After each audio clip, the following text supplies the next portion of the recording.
feathers at once. Like he only had 6 left. He had 4 adults and 2 babies. Yeah, he was doing catch. Hey, Anita. Hey. What's going on? So we're building BCs so that we can catch red tails with them. And the design is based on a design that I saw online. It's small, it's flingable, and the birds get caught. I've never not caught a bird on this trap. Yeah, so they work. They work really, really well. Painted in black. Always work. Painted in flat black. Flat black, so that there's no reflection. Exactly. So the birds have no reason to not touch it. Yeah. The mice show up great in it. Yeah, they do. So yeah, it's super awesome trap. And what's the name of your company?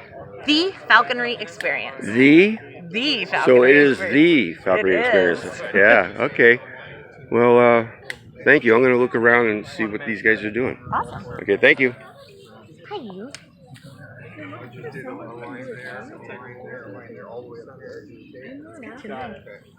Because I'm gonna need it.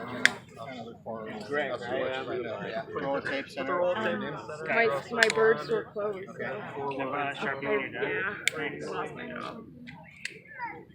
But if because I'm gonna try and get an abasement contract with Kurt this summer, but that falls through because I don't know if we're getting a good contract. That doesn't work out. I'll let you down because you're gonna be. Oh yeah, and I